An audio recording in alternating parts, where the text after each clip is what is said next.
Hello, in this video we're gonna go through the first setup on POCO X7 Pro. So let's get right into it. First, of course, we need to turn on the device, so press and hold the power button on the right side in order to turn it on. There we go. And let's wait for the device to start up. There we go. Once we see the HyperOS text, we can press the arrow in order to proceed. Now we need to select the language. So in my case, of course, I'm gonna stick with the English. And then let's press next. Then we need to choose our region. Of course, we can enter the text. You can search your country by entering the name of your country. Then let's proceed. Then we have the terms and conditions, but you can also see the information that we are not connected to Wi-Fi right now, and our device will use mobile data. So let's proceed for now, and let's scroll all the way down on privacy policy, and then we need to select that we have read and agree to the user agreement and privacy policy. And then let's go next. Now we have the option to transfer data from our old device to this new one. If you want to do that, then of course you can choose what kind of your previous device is. If it is an Android device, then of course you want to choose Android. If you had iPhone or iPad, then of course you want to choose your second option. Now in my case, I'm gonna stick with the default options, so I'm not gonna transfer anything. I'm gonna just skip. So you can skip by pressing the skip text in the bottom left corner. Now we can connect to our Wi-Fi, so you should see the list of Wi-Fi connections, and then you can choose your Wi-Fi connection and then enter the password.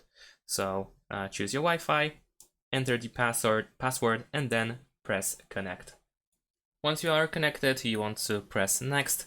If for some reason you don't want to connect to your Wi-Fi network because you don't have one or anything, then of course you can skip the process by pressing skip instead. So let's proceed. Now let's wait a couple of seconds to see the next menu. And now we have the option to sign in to our Google account. So if you already have your Google account, then of course you can enter your email or phone by simply tapping on this field. Then you can enter your email address or your phone number. If you have forgot your email, then of course you can choose the forgot email text. If you don't have an account yet, then you can press create account instead and then create your own Google account. Or if you want to, you can also skip this whole process and do not log in at all for now by pressing this skip text in the bottom left corner. I'm gonna actually sign into my account. Once you sign in, you need to agree to the Google Terms of Service.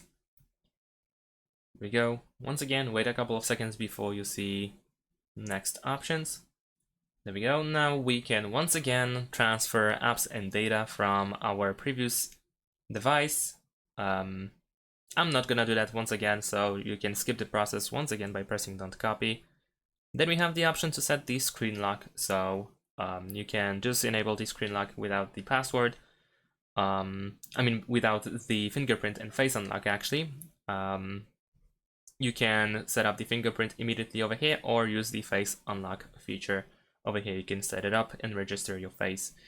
And I'm gonna actually skip this one as well, but feel free of course to set up the screen lock password and or the fingerprint and the face unlock feature.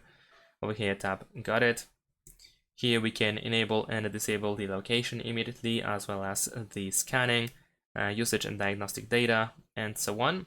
So I'm gonna actually disable all of this because it is not really needed. Of course, location might be needed in the future, but of course you can still turn it back on later in the settings.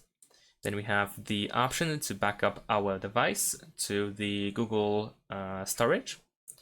I'm not gonna do that once again, so I'm gonna choose don't back up, but really, once again, it's up to you whether you want to create the backup of your photos and videos on Google as well as other device data. You can also choose whichever you want to create the backup of, and then you can choose turn on backup. But like I said, I'm not gonna do the backup right now. Then we can choose our browser and search engine. So let's press next. And here we can choose our default browser. Now, I believe that the most popular choices are Google Chrome, the default internet browser, or Firefox, or even Opera. So you can choose any of these that you wish to use. If you have a preference, then of course you can choose one of these that I mentioned. You can of course choose anything that you like. If you don't know which one to choose, I guess the best option for you is Google Chrome, and I'm gonna choose that one. Let's set as default. Then we can choose the search engine, and here once again, of course, we have a multiple choices, but the most popular one is definitely Google. So if you don't know which one to choose, Google is your best choice in this case. And then set as default one more time. And then we can continue to, if you have child, then of course you can set up this device for your child. And if not, then you want to leave and get a reminder. So in that case, we're gonna leave, as of course this device is for us, not for a child. Then we have basic settings, which allows us to turn on and off the location. Once again, for some reason, we have two options for location. So I'm gonna turn off the location. Automatic system updates, of course, are recommended to be enabled, but the usage and diagnostic data doesn't have to be sent. We can enable and disable personalized ads, so we can turn this off. Of course, we will still get ads, but they will not be personalized, they will be general. Then we have the user experience program, which we can disable as well. System daemon permissions, which is used to improve system stability and performance, so we can keep this on. And then we also have the Xiaomi interconnectivity, which allows your devices to interact with each other wirelessly. So if you have other Xiaomi devices, then of course you can keep this on. If not, then there is no reason to keep this on. And then let's proceed. Then we have parental controls, which we can turn on immediately over here. If you wish to do that, then of course you can tap on this switcher. If not, then just proceed and press next. We can set up the font. We have two options, so not many from this menu. But then in the settings, we can of course get more fonts. I'm gonna stick with the default one. Then we can choose to use the app drawer or without the app drawer. I like the app drawer, so I'm gonna stick with it.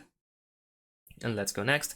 Then we have the system navigation mode, where we can use gestures or buttons at the bottom of the screen. I'm gonna stick with buttons. They are definitely the most friendly for new users. And later on, once again, we can switch that in the settings. And now after that, as you can see, the device is preparing itself to launch the home screen. So let's wait once again a couple of seconds before it is done. And there we go, we have the information that the setup is complete, and we can press continue, and we should see the home screen. There we go, we have our home screen, and that's pretty much it. Now we can start using our device, of course. We can go to the settings if needed and set up more things.